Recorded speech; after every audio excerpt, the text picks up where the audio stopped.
Le marché de la dette publique au sein de l'Union économique et monétaire d'Afrique de l'Ouest a connu une accentuation des tensions au cours du second trimestre 2017 selon la Banque centrale de cette sous-région. La situation se révèle à travers la hausse des taux d'intérêt sur les bons émis par les trésors publics des pays de cette zone. Leur niveau moyen a atteint 5,73% au terme du trimestre s'achevant le 30 juin 2017 contre 4,72% pour la même période en 2016. C'est aussi le taux d'intérêt le plus élevé des 6 trimestres précédents. Par ailleurs, on note que la sollicitation brute des États sur ce marché ont baissé 31,6% au cours du premier semestre à 1731,1 milliards de francs CFA en comparaison à l'année 2016 qui était de 1970,1 milliards de francs CFA.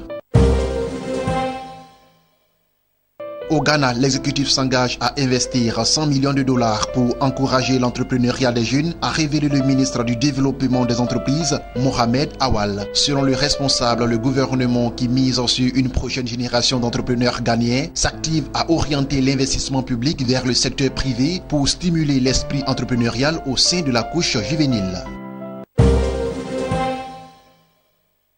Le ministère sud-africain de l'énergie est en négociation avec les institutions financières de développement pour lever 5,2 milliards de dollars. Ces fonds financeront le paiement des arriérés accumulés par le pays en matière d'infrastructures de maintenance, de réhabilitation et de renforcement du réseau. Ces arriérés sont en effet passés de 27 milliards de rands en 2008 à 68 milliards en 2014, selon un rapport sur l'approche de la gestion de la répartition des actifs. Le directeur de la politique électrique du pays a expliqué au Parlement que le recours aux institutions de développement était la meilleure option pour financer ces dettes accumulées. La Banque de développement de l'Afrique du Sud, la Public Investment Corporation et Industrial Development Corporation sont les premières institutions vers lesquelles compte se tourner le ministère.